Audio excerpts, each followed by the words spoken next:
여러분의 아침을 함께합니다. 94.5MHz YTN 뉴스 FM 신율의 출발 새 아침.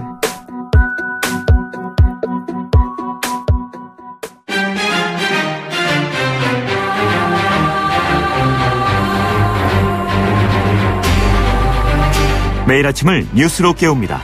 신율의 출발 새 아침. 우리 시간으로 어젯밤 11시부터 미국에서는 상원 정보위 청문회가 열렸습니다. 이 자리에 참석한 전 FBI 국장 코미의 증언에 전 세계에 관심을 모아주고 있는데요. 코미의 증언이 어느 정도냐에 따라서 미국 정국은 크게 요동칠 가능성이 높습니다. 그리고 6월 말에 있을 예정이라고 알려진 한미 정상회담에도 적지 않은 영향을 미칠 수 있는 그런 사안이기 때문에요. 그래서 오늘 신율의 출발 새 아침에서는 미국 현지 연결해서 현지 정가와 여론 상황 직접 들어보는 시간 마련하겠습니다. 신율의 출발 새 아침 오늘 순서 시작합니다.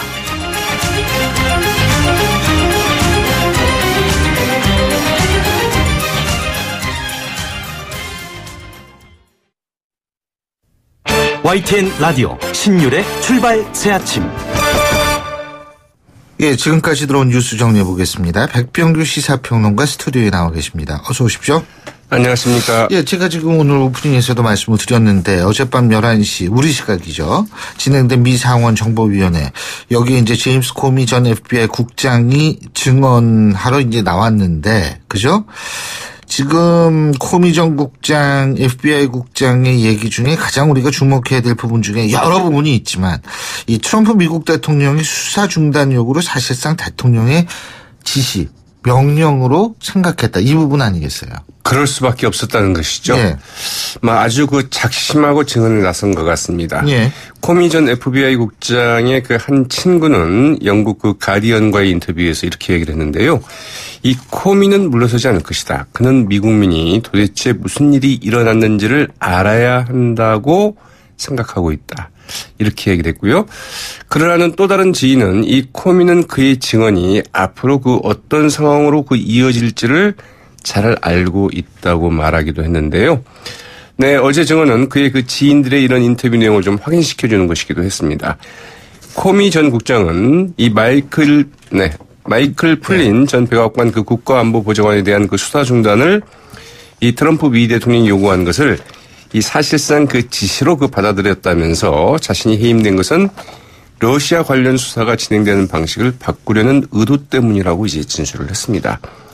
트럼프 미 대통령의 그 사법방해 혐의를 사실상 그 강력히 좀 시사하는 것으로 이렇게 풀이되고 있고요. 예. 네, 토미 전 FBI 국장은 또 그 트럼프 미 대통령이 그 거듭 자신에게 그 충성할 것을 요구를 했으며 그와의 그 회동에서 큰 압박을 느끼고 트럼프 미 대통령의 행동을 봤을 때 나중에 거짓말을 할 것 같아서 대화 내용에 대한 그 메모를 작성했다. 이렇게 얘기를 했습니다. 그는 또 해임 직후에 그 특별검사 지명을 촉구할 것으로 보고 이들 메모를 촉발할 것으로 보고 이들 메모를 그 지인을 통해서 그 언론에 공개했다고 밝히기도 했는데요. 그러면서 그 트럼프 미 대통령이 밝힌 그 자신의 그 해임 사유는 그 명백한 거짓말이고 이 자신의 명예를 훼손했다. 또 그 FBI가 그 엉망이라는 것도 명백한 거짓말이라고 이제 이야기했습니다. 트럼프 미 대통령의 말과 행동의 진실성, 이 거짓말 행태, 이게 또 핵심 사안으로 이제 그 부수고 있다고 하죠. 예. 우리나라도 이렇게 보면은 이게 이제 문제가 터졌을 때 거짓말이면 문제가 더 커지는 성향을 보여주죠. 그죠? 특히 이제 그 미국 같은 사회에서는 이 거짓말 부분이 가장 그 좀 핵심적인 금기 사항이기도 합니다. 그러니까 이게 누가 진실을 얘기를 하느냐라는 그런 부분에 대해서 확실하게 이거를 좀 밝혀야 될 겁니다. 네. 예. 근데 미국 방송들은 코미 전 FBI 국장의 증언도 증언이지만 미국 트럼프 대통령이 실시간으로 트윗 대응에 나서지 않겠는가 이거를 기대했다고 하죠. 네. 사실 미국 역대 대통령 중에 아마 트럼프처럼 SNS 많이 하는 사람은 없었던 것 같아요. 트윗 팔로워 수가 거의 그 3천만 명 가까이 된다고 하죠. 미국 인구가 많대요. 네. 그래서 이 사실은 이제 방송사로서는 어제 미국의 전역의 그 방송 네트워크가 다 이 생중계에 매달렸는데요. 네, 트럼프 미 대통령이 실시간 트윗만 날려주면 아주 대박이다. 이렇게 생각을 했는데 그 대박 기대는 좀 빗나갔습니다. 이 청문회가 그 진행될 때 트럼프 미 대통령 이 트위터에 글을 올리지 않았고요. 대신 그 청문회 그 같은 시간에 그 다른 한 행사에 그 참여를 했다고 하죠. 아마도 그 백악관 참모진들이 일부러 뭐 이런 이제 그 일정을 좀 짠 것으로 이렇게 좀 알려지고 있는데요. 거기에서 그 지지자들을 향해서 그 우리가 포위됐다. 그러나 그 뚫고 나갈 것이며 더 크고 강해질 것이다. 이렇게 얘기를 했다고 합니다. 워싱턴의 분위기는 뭐 당장 뭐 탄핵이 아주 그 뜨거워지는 이런 분위기는 아닌 것 같고요. 영국의 그 가디언 이런 표현을 썼습니다. 탄핵 머신이 워밍업, 즉 탄핵 머신이 막 가동되기 위해서 가동 준비 중이다. 이제 이런 표현을 썼다고 하죠. 예, 그렇군요. 자, 이 부분에 대해서는 저희가 오늘 2부에서 미국 현지 연결해서 자세히 좀 알아보고요. 자, 우리나라 얘기도 좀 해야죠. 어제 검찰 고위 간부들에 대한 인사가 문자 그대로 검찰을 강타했습니다. 수뇌부들도 이게 가짜뉴스 아니냐라고 얘기할 정도로 놀랐다고 하는데요. 이른바 우병우 라인에 대한 인적 스위치는 들어갔다는 그런 해석도 지금 나오고 있죠. 네, 문재인 대통령과 검찰의 관계. 악연이라면 굉장한 악연이죠. 그래서 그 검찰도 잔뜩 긴장을 했지만 설마 이렇게 나올까 싶었다고 하죠. 아주 그 전격적인 그 인사조치였습니다. 그리고 무엇보다도 그 인사조치의 배경을 구체적으로 밝힌 게 검찰로서는 아주 그 충격이었다고 하죠. 법무부는 어제 그 윤곽근 그 대구고검장과 그 정점식 그 대검 공안부장 그리고 김진모 서울 남부지검장과 이 전현준 대구지검장을 이 12일자로 법무연수원 그 연구위원으로 그 발령을 냈습니다. 이들 4명은 어제 즉각 사표를 제출을 했습니다. 또 그 노승권 서울중앙지검 1차장과 그 유상범 창원지청장 등 그 고위 간부 10명에 대한 인사를 냈는데요. 말씀드린 것처럼 그 주목되는 것은 그 인사 발령 사유입니다. 법무부는 그 이례적으로 이 과거 중요 사건에 대한 부적절한 처리 등 문제가 됐던 검사들이다. 이렇게 좀 적시를 했습니다. 한마디로 그 적폐검사 그 물갈이 차원의 인사이다. 이렇게 그 공개적으로 이제 밝힌 셈인데요. 이들 인사 대상 검사들 이명박 박근혜 정부에서 그 문제 사건을 그 처리했거나 이른바 그 우병우 라인으로 분류됐던 고위 간부들이 그 대부분이었다고 하죠. 네, 말씀드린 것처럼 법무연수원 그 연구위원으로 발령받은 4인 즉각 사표를 제출했습니다. 자, 그리고 더불어민주당하고 국민의당, 바른정당이 오늘 이제 김상조 공정거래위원장 후보자의 인사청문 보고서를 채택하기로 합의를 한 거죠? 네. 네? 어제 밤까지의 뭐 이제 물밑 협상을 통해서 그 합의를 했다고 하는데요. 예. 이 끝까지 그 쟁점이 됐던 김상조 후보자 부인의 그 고교 강사 그 채용 의혹과 관련해서는 이 감사원 감사를 청구하는데 그 국민의당이 합의를 해서 이제 타결을 받다고 하죠. 이에 따라서 그 3당은 오늘 그 예정된 국회 정무위원회 그 전체회의에서 그 김상조 후보자 그 청문 보고서를 이제 채택하기로 했습니다. 김동연 부총리 겸 그 기획재정부 장관 후보자 청문 보고서도 오늘 그 채택될 것이 그 유력시되고 있고요. 그러나 그 국민의당 이과 그 다른 그 야 3당은 이 강경화 그 외교부 장관 후보자에 대해서는 그 청문 보고서 채택 불가 방침을 이제 고수를 하고 있죠. 그리고 또 김일수 헌재소장 후보자에 대해서도 이 국민의당이 좀 유보적인 입장이라고 하죠. 문재인 대통령은 이제 오는 12일 국회에서 그 추경안 처리 협조를 당부하는 그 시정연설을 갖게 됐는데 이때 직접 야권 설득에 나서지 않겠느냐, 뭐 이제 이런 전망도 나오고 있습니다. 그러나 이제 그 일본군 그 위안부 피해자들의 그 쉼터인 그 나눔의 집 할머니들은 어제 기자회견을 갖고 이 외교부 장관은 좀 강경화가 돼서 꼭 그 역사의 문제를 해결했으면 좋겠다. 이렇게 좀 강경화 후보자에 대한 지지를 이제 밝히기도 했습니다. 자, 그리고 국민연금공단이 삼성물산하고 또 제일모직 합병을 찬성하도록 이 부당한 영향력을 행사한 혐의죠. 혐의로 구속 기소된 문형표 전 국민연금공단 이사장한테 어제 2년 6개월의 실형을 법원이 선고를 했다는 얘기 간단하게 짚어보죠. 네, 이게 이제 주목되는 것은 네, 이 박근혜 전 대통령과 이재용 그 삼성전자 부회장의 그 삼성 뇌물 사건에 미칠 여파 때문이지 않겠습니까?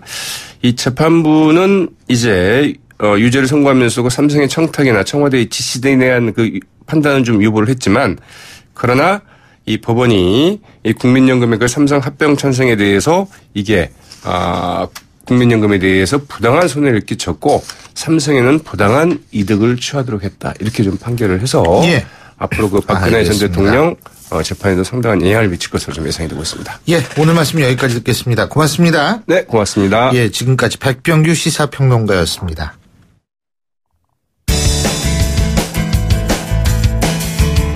여러분은 지금 FM 94.5MHz로 방송되고 있는 신율의 출발 새 아침을 듣고 계십니다. 의견 주실 분은 짧은 문자 50원, 긴 문자 100원의 이용료가 드는 휴대전화 문자 메시지 우물정 0945번으로 의견 남기실 수 있습니다.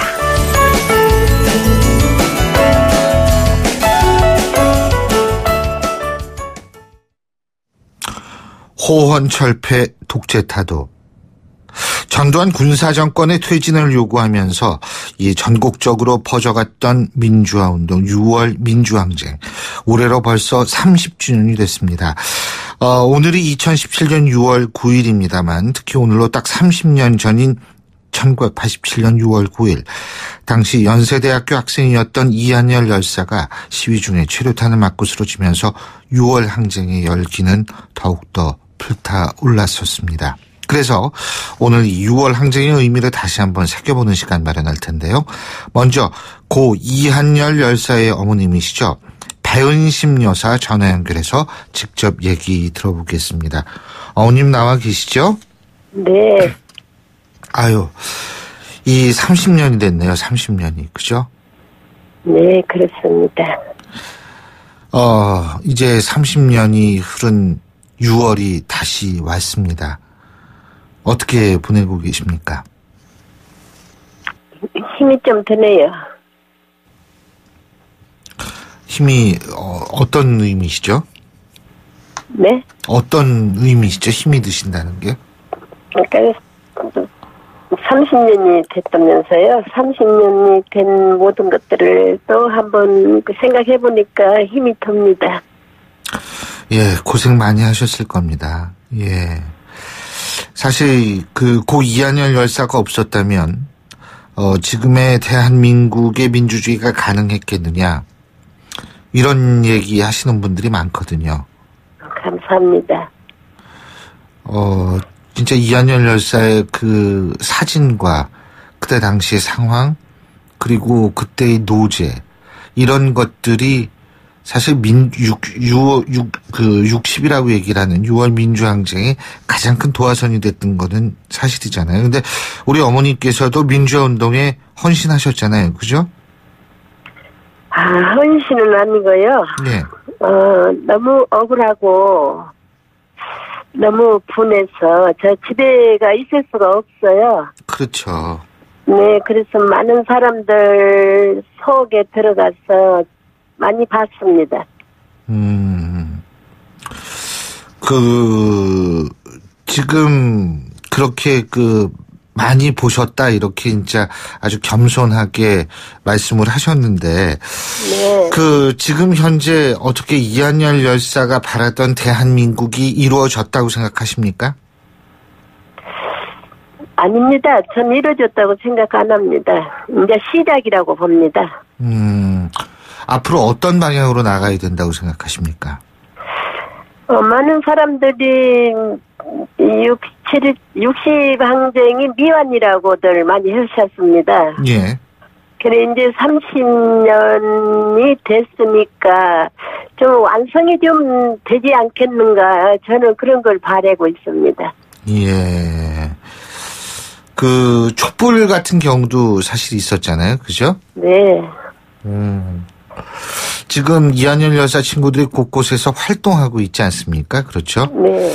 저희가 잠시 후에 연결할 이인영 의원이라든지 그때 당시에 네. 이제 고려대학교 총학생회장이었습니다만 네. 이런 활동하는 걸 보면은 어떤 생각 드십니까? 그 사람들을 활동도 하고 곳곳에서 이제 많이 만나요, 그분들을. 그러시군요. 예, 그러면 우리 이한열이 보듯이 항상 저는 반갑고 그 사람들이 대견스럽고 예, 기중합니다. 예, 그렇군요. 이 대한민국이 고 이한열 열사를 꼭 이렇게 기억해줬으면 좋겠다라는 그런 점이 있으시면 좀 말씀해 주시죠. 예, 제가 제 욕심이죠. 그것은 그러나 많은 사람들이 이한열이라는 이름을 기억을 해주셨으면 좋겠다 이런 생각은 많이 하고 있습니다. 그 이름을 다 기억하죠. 신발 뭐 그때 입었던 옷 이런 것도 사실 박물관에 있지 않습니까 지금? 그죠? 예. 그죠? 하지만 그 이름은 이한열 열사의 이름은 박물관이 아니라 지금 우리의 마음속에 살아 숨쉬고 있습니다. 예. 감사합니다. 예, 오늘 말씀 잘 들었습니다. 고맙습니다. 네, 감사합니다. 지금까지 고 이한열 열사의 어머님이시죠. 배은심 여사였고요. 자, 이번에는 6월 민주항쟁 당시에 고려대학교 총학생회장으로 6월 항쟁의 주역 중에 한 분이셨던 더불어민주당 이인영 의원 전화 연결하겠습니다. 이 의원님 안녕하세요. 네, 안녕하세요. 30년 됐네요, 벌써. 그죠? 네, 그렇습니다. 예. 감회가 남다르실 것 같아요. 예, 시간은 지났지만 그래도 우리 민주주의가 바르게 제 궤도로 돌아가는구나 이렇게 생각하고 있습니다. 예. 조금 전에 고 이한열 열사 어머님 인터뷰 들으셨죠? 네네. 자주 보신다고 그러는데 어떻게 들으셨습니까? 어머니 마음을 늘 만나는데요. 제가 곧 이한열이고 어머니가 곧 저의 어머니시구나 이런 생각하면서 뵙고 있습니다. 더 건강하시고 더 좋은 대한민국의 미래를 함께 나누셨으면 좋겠습니다. 네. 그때 당시를 우리가 기억을 해보면 1980년대라는 것이 사실 그 젊은 대학생들이 공권력에서 무참히 고문당하고 희생당하고 뭐 인권 유린이라는 얘기는 진짜 사치스러울 정도로 상당히 폭압적인 상황이었었잖아요. 그죠? 예.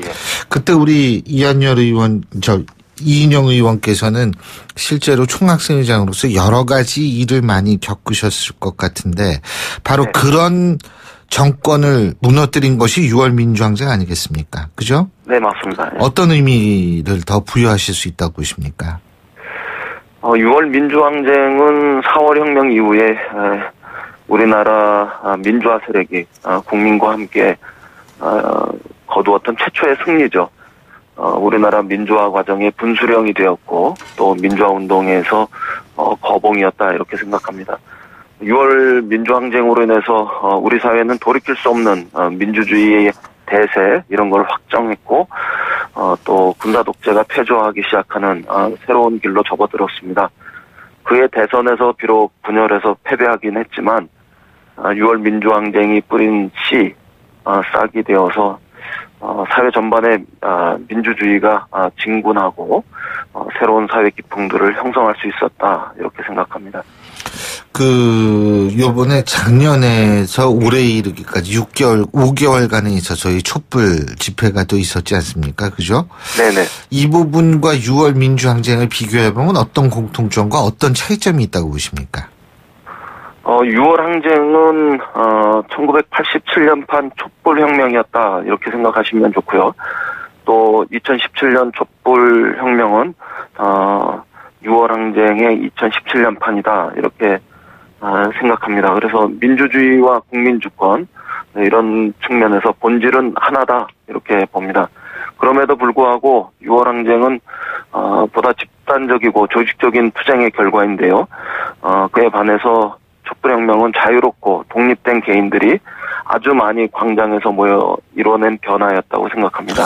우리가 이렇게 얘기할 수도 있지 않을까요? 6월 항쟁이라는 건 민주주의의 시작을 알리는 그런 사건이었고 그리고 촛불 집회는 그런 민주주의를 확인하는 과정이었었다는 의미 뭐 이런 의미 부여가 가능하지 않을까라는 생각도 드는데요.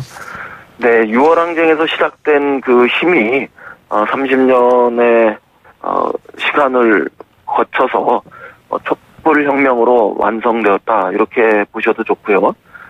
우리 역사에서 있었던 4.19 혁명 그리고 부마 민주항쟁, 5.18 광주 민중항쟁, 6월 항쟁 이런 커다란 역사의 나무들이 자라서 2016년과 2017년 촛불혁명으로 거대한 민주주의의 숲을 이루었다 이렇게 보아도 된다고 생각합니다. 그럼에도 불구하고 앞으로 과제가 많을 텐데 정치권에 계신 분으로서 어떤 과제, 가장 큰 과제가 뭐라고 보십니까? 촛불혁명 당시에도 많은 그 국민들이 광장에서 우선 적폐청산을 한 목소리로 외쳤지 않습니까? 검찰개혁, 재벌개혁, 교육개혁, 언론개혁 이런 시대의 과제들을 쏟아냈었고 무엇보다 세월호의 진상을 바르게 규명하고 다시는 그 세월호와 같은 사태가 없는 이런 새로운 대한민국을 희망했다고 생각합니다. 우리가 앞으로 노동 존중, 복지 확대 이런 과정에서 우리 사회 단 한 사람의 소외도 나고도 절망도 없는 사회를 향해서 더 분발해야 되겠고요. 끊어진 남북관계를 다시 이어서 평화를 통해서 통일로 가는 그 큰 토대 이런 것들도 함께 만들어 나가야 된다고 생각합니다.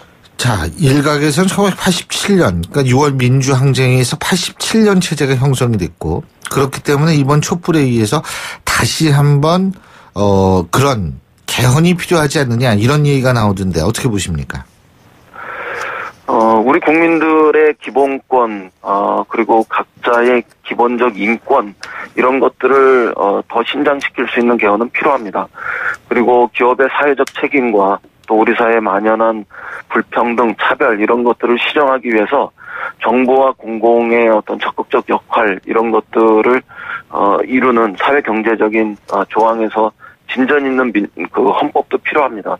그리고 더 나아가서 정당과 선거제도의 개혁을 통해서 우리 사회의 비례성을 강화하고 소수 정당의 참여 또 다양성 이런 것들을 발현할 수 있는 그런 개헌의 과정들도 필요합니다. 그리고 그런 모든 것들을 모아서 현행 그 단임의 그 절대적 그 제왕적 대통령제라고 이야기하는 이런 그 정부 형태 권력 구조가 더 민주적으로 개선돼 나가는 과정도 필요하다고 생각합니다. 그 사실 60 민주항쟁에서 타도됐던 전두환 군사 독재 정권이요. 사실 이 전두환 군사 독재 정권이 있었기 때문에 그것 때문에 탄생한 말이 있어요. 386 있지 않습니까? 그죠? 네. 근데 이 386, 486 이제 586이시잖아요. 그죠? 네네. 이제 편티엄급이 되셨어요. 예? 근데 어떻게 보십니까? 앞으로 이 386이라고 불렸던 이른바 86세대들이 앞으로 해야 할 과제가 있다고 보십니까? 저희는 87년 6월 항쟁을 통해서 사회적 그 생명을 다시 얻었다 이렇게 생각합니다. 그날 우리가 만났던 정의로운 국민, 행동하는 시민의 힘을 기억하겠습니다. 역사의 운명이 대중의 힘으로 결정되는 것이지 결코 독재자나 소수 위정자들의 힘으로 바뀌는 것은 아니다. 이런 점을 저희는 체득했고요. 앞으로도 그런 국민 대중의 그 힘을 존경하고 또 존중하면서 우리 역사의 발전을 위해서 헌신하겠습니다. 예, 잘 알겠습니다. 오늘 말씀 여기까지 듣겠습니다. 고맙습니다. 네, 감사합니다. 예, 1987년 60 민주항쟁 당시에 고려대학교 총학생회장이었던 더불어민주당 이인영 의원이었고요. 신율의 출발 새 아침 1부 순서 여기서 줄입니다. 잠시 뒤 2부에서 뵙겠습니다. 소통의 아침을 여는 공정한 목소리 신율의 출발 새 아침. 신율의 출발 새 아침 2부 순서 먼저 광고부터 듣겠습니다. 예, 일주일 동안 가장 부담이 없는 날 중에 하루가 바로 금요일입니다. 자, 일주일을 마무리할 그런 시간이죠. 7시 43분 13초 지나고 있는데요. 금요일 아침 교통 상황 알아보겠습니다. 박화영 캐스터. 네, 신율의 출발 새 아침 교통정보입니다. 금요일 아침 간선도로를 중심으로 교통량이 부쩍 늘어가고 있습니다. 동부간선도로 도심으로 가는 길이 차가 많아지다 보니까 같이 가는 동일로의 전체적인 이동량이 늘고 있는데요. 동일로 따라 영동대교 가는 길, 동일로 지하차도에서 중랑 전화구까지 밀리고요. 다시 화양사거리에서 영동대교 구간으로 더딥니다. 천호대로 따라 천호대교 방면으로도 군자역에서 아차선역 쪽으로 차간거리 좁혀 지나고 있고 있고요. 끝으로 송파대로는 잠실 쪽으로 복정역에서 문정역 쪽으로 밀리고 반대 성남 쪽으로는 잠실대교 남단에서 역 쪽으로 더 밀려가서 이동하고 있습니다. 서남 지역에서는 서부간선도로 따라 외곽으로 가는 길 전 구간 막힙니다. 신일의 출발 새 아침 교통정보였습니다. YTN 라디오 신율의 출발 새 아침. 예, 제가 오늘 오프닝에서도 말씀드렸습니다만 우리 시각으로 어젯밤 11시부터 전 세계의 시선이 트럼프 미국 대통령이 러시아 수사 중단을 요구했다는 폭탄 선언을 했던 제임스 코미 전 FBI 국장 입에 쏠리고 있습니다. 자, 코미 전 국장이 미국 상원 정보위원회 청문회에 직접 나서서 공개 증언을 했기 때문인데요. 트럼프 대통령 취임 5개월 만에 탄핵 얘기까지 나오면서 최대 위기를 겪고 있습니다.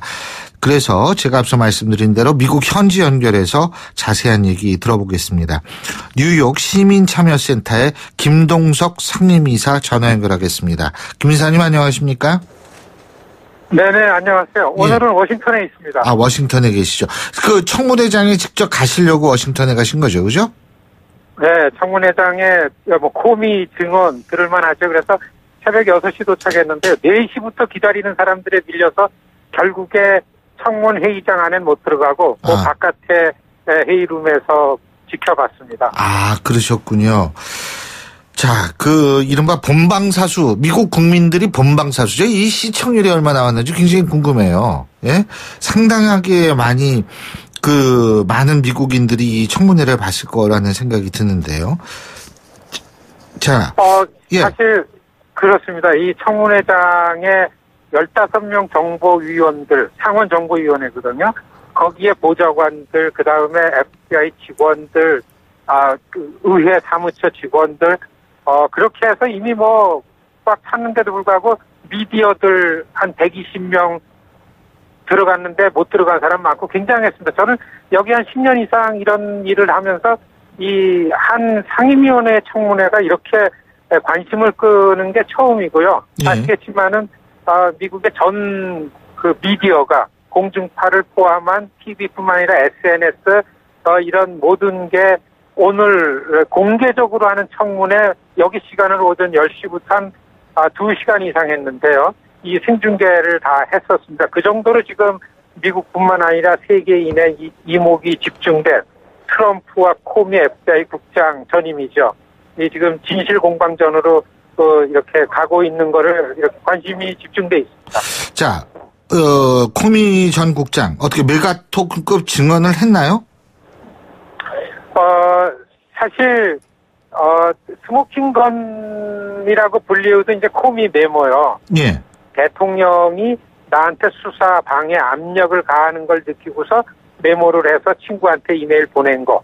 예, 이게 이제 코미 메모가 있다라는 게 뉴욕타임스 특종한 다음서부터 이게 이제 꼬리를 물어가지고 오늘 청문회까지 왔는데요. 모든 사람들의 시선은 그 메모가 과연 실존하느냐, 그 내용이 뭐냐, 그 내용이 대통령 탄핵이라는 것까지 갈 만한 그런 내용인가로 관심거리였는데 청문회장에서 분명하게 코미가 밝힌 핵심 내용은 이 특별검사로 지명된 로버트 뮬러에게 코미 메모를 이미 보냈다라는 거 분명하게 얘기를 했습니다. 그리고 그 안에 메모 내용에 관해서는 나는 법무부 장관한테 대통령과 FBI 국장이 둘이 만나지 않도록 막아달라고 얘기했는데도 불구하고 4번을 만나고서 전화 통화를 여러 번 할 정도로 어려웠다. 그래서 이거는 누가 봐도 수사 방해고 이거는 사법 방해다.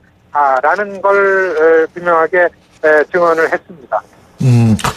그리고 그 트럼프 캠프하고 러시아 당국 간의 어떤 그런 관계에 대한 증언도 있었습니까? 사실 의원 한 분이 그거를 물었었습니다. 그러니까 코미 국장은 오늘 청문회에 비공개 청문회가 있다. 지금 이게 수사 중이기 때문에 공개적으로 하지 못하는 얘기들이 있기 때문에 러시아와의 내통, 트럼프 캠프와 러시아의 내통에 관한 내용은 공개적으로 하지 못할 게 있기 때문에 비공개해서 얘기를 할 거지만이라고 하면서 그래서 아마 코미 국장 쪽에서 비공개 청문회 부분이 필요하다는 게 먼저 언급이 했다고 그런 얘기가 있습니다. 그런데 근데 그 내용은 공개적으로 밝힐 수가 내용은 없다 이렇게 넘어갔습니다. 근데 그 청문회, 비공개 청문회 지금도 진행 중인가요? 비공개 청문회가 사실 여기 시간으로 10시부터 12시 한 45분까지 공개적으로 TV로 중계되는 청문회를 치렀고요. 네. 1시간 휴식한 다음에 비공개 청문회를 했습니다. 네. 한 2시간 지난 다음에 비공개 청문회도 끝났다. 이런 얘기를 들을 수 있었습니다. 지금은 다 끝난 상황입니다. 지금 미국 내 여론은 어떻습니까? 청문회 끝난 상황에서의 미국 내 여론이요. 사실 트럼프의 이런 리더십에 관련된 걸로 집중된 대통령에 대한 관심이 지금은 대통령 국정 능력에 이렇게 치명적인 문제가 불거진 거, 이렇기 때문에 평균적으로 설문조사를 통해서 나온 대통령이 옳은 얘기, 진실을 얘기하느냐, 코미 국장이 진실을 얘기하느냐에 있어서는 평균 62 내지 63%가 코미 쪽이 진실이다. 대통령 말을 믿을 수 없다. 이게 나오는 게 지금의 미국의 여론입니다. 다만 오늘 청문회 도중에요. 예. 청문회가 진행되는 동안에 가까운 데서 미국의 종교 지도자들 모임에 대통령이 얼굴을 내비쳤습니다. 거기에서 예. 코미가 오늘 무슨 얘기를 하든 간에 나는 코미랑 얼마든지 싸울서 이길 자신 있다. 이런 얘기를 했습니다. 트럼프답게요. 그리고 청문회가 끝난 다음에 대통령의 변호사가 코미 하는 얘기가 진실이 아닌 게 많다. 이렇게 얘기하면서 오늘 청문회 결론은 대통령과 코미의 이제 진실 공방전으로 넘어간다. 이렇게 보고 이렇게 예상이 됩니다. 탄핵 가능성은 어떻게 예상되고 있습니까? 사실 탄핵이 미국에서의 탄핵이라는 건 굉장히 대통령이 탄핵된 적이 아직 없죠. 탄핵 시작될 때 사임한 적은 그렇죠. 있는데, 네, 그래서 어제 하원 의원 두 분이 탄핵 소추안을 내겠다라는 기자회견을 했습니다. 그런데 민주당 안에서 이견이 생깁니다. 이게 너무나 오랜 이 수사를 하고 증인을 불러대고서 이러면 너무 오래 가기 때문에, 그리고 이미 공화당 지도부는 대통령을 보호하기 시작했기 때문에 폴 라이언 의원이 오늘 아침이죠.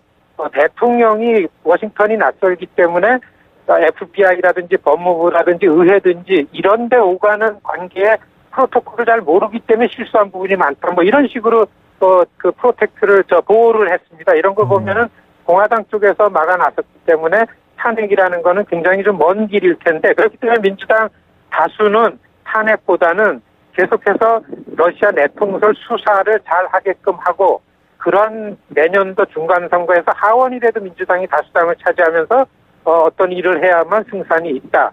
이런 얘기가 주류로 나오고 있는 중입니다. 미국 현지에서 우리나라 탄핵에 대한 얘기도 종종 한다고 그러더라고요.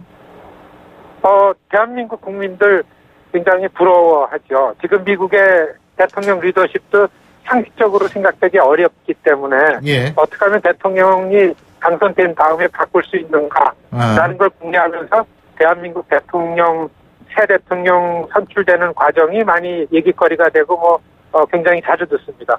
그렇군요.